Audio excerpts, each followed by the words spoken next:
اور ہوا بھی ہے کہ ان کی قبر کو حضور کے پہلو میں رکھا گیا۔ حضرت عائشہ کے کون ہیں؟ حضرت ابو بکر والد ہیں نا، حضرت ابو بکر صدیق حضرت عائشہ کے باپ ہیں، والد ہیں، اور حضور صلی اللہ علیہ وسلم ان کے کیا ہیں؟ شوہر ہیں۔ حضور حضرت عائشہ کے کیا ہیں؟ شوہر ہیں۔ دونوں بھی محرم ہیں، دونوں محرم ہیں۔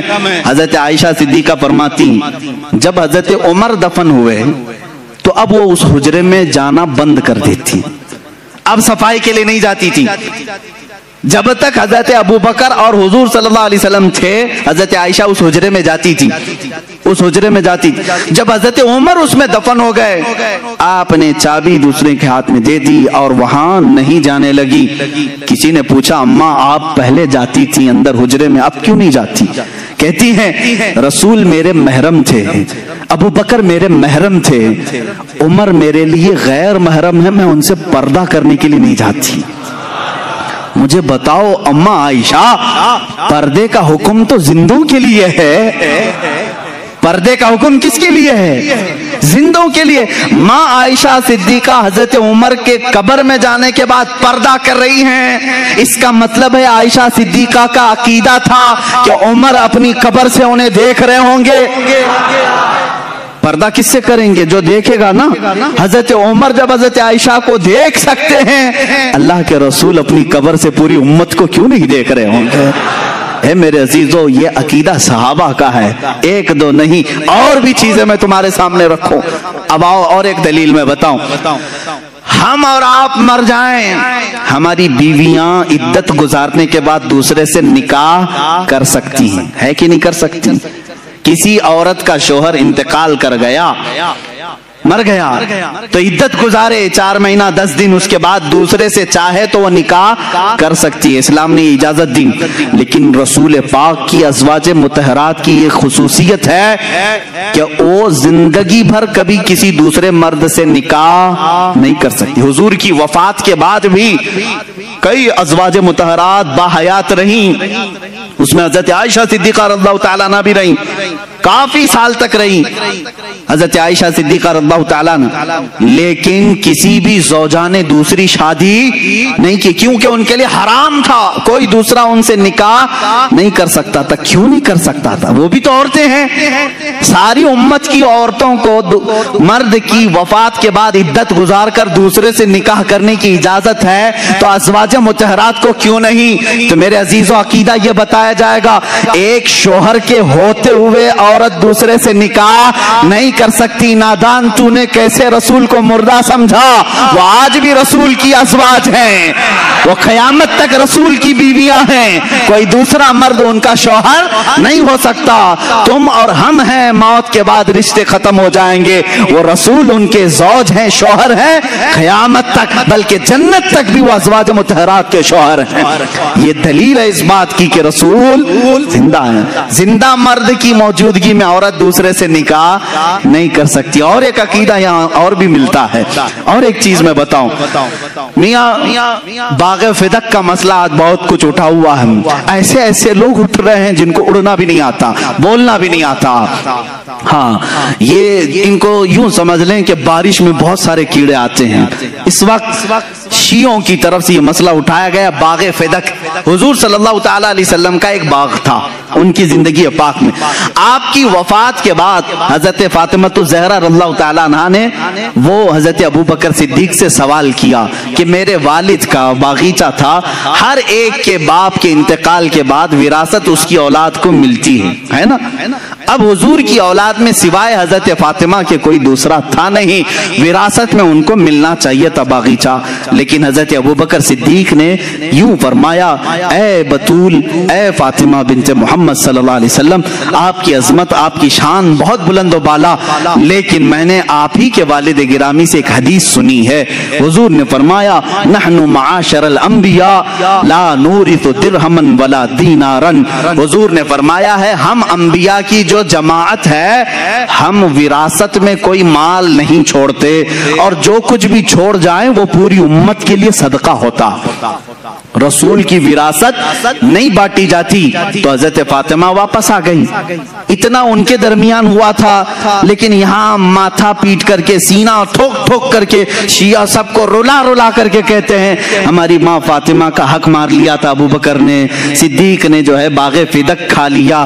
اے ظالموں, تم اتنا سمجھتے ہو کہ ابو بکر اگر حق کھا لیے ہوتے تو حضرت علی اس وقت کہاں تھے؟ علی کو کیا تم بزدل آدمی سمجھتے ہو؟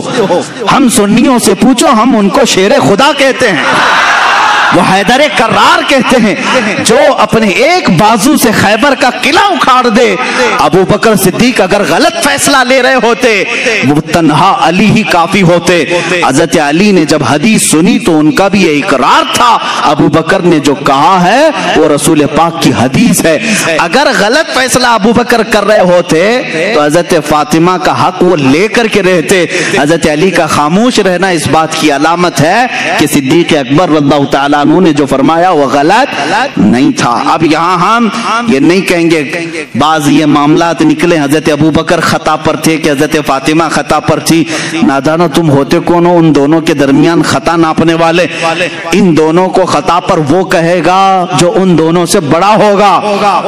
فیصلہ کون کرے گا ان کے درمیان کی باتیں؟ ان سے جو بڑا ہوگا. میں یہ معاملہ اللہ کے حوالے کرتا ہوں, قیامت کے دن اللہ خود ہی فیصلہ فرمائے گا جو بھی معاملہ ان کے درمیان رہا ہو. لیکن اہل سنت و جماعت کا عقیدہ یہ ہے صدیق اکبر رضی اللہ تعالیٰ عنہ اپنی جگہ پر حق تھے, فاطمہ الزہرا رضی اللہ تعالیٰ عنہ اپنی جگہ پر حق تھی, دونوں حق پر ہیں. ہم ان میں سے کسی کو بھی غلط نہیں کہتے بلکہ ان کے متعلق زبان کھولنے کو بھی ہم اپنی ایمان کی تباہی سمجھتے ہیں.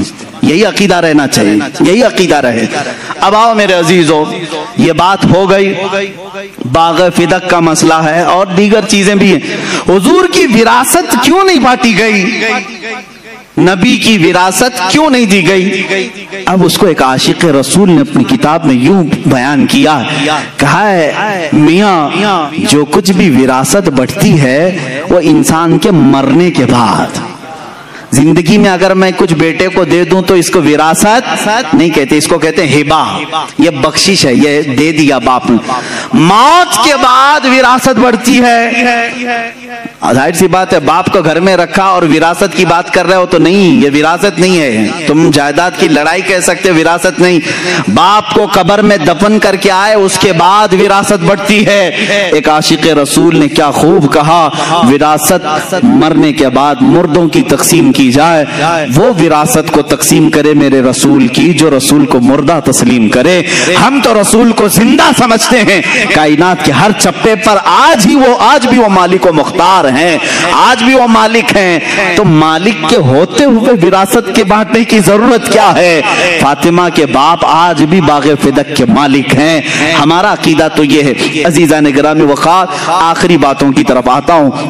رسول پاک صلی اللہ تعالی علیہ وسلم کی وراثت نہیں تقسیم کی گئی, اس بات کی علامت ہے کہ وہ ہم میں زندہ ہے. یہی عقیدہ ہے نا, رسول پاک ہم میں زندہ ہیں, وہ اپنی قبر اطہر میں زندہ ہیں. وہ زندگی کی کیفیت کیا ہے یہ اللہ بہتر جانے, وہ کیسی زندگی ہے.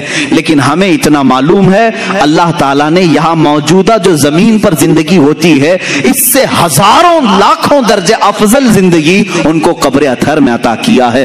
وہ رسول پاک صلی اللہ تعالی علیہ وسلم آج بھی دستگیری فرماتے ہیں, آج بھی دستگیری فرماتے ہیں. یہ الگ عنوان ہے کہ اب رسول مدد کرتے ہیں کہ نہیں کرتے, بس اتنا سمجھ لو کہ زندہ ہیں تو مدد بھی کریں گے انشاءاللہ. جن کے لیے مر گئے ان کے لیے مدد بھی نہیں ہے.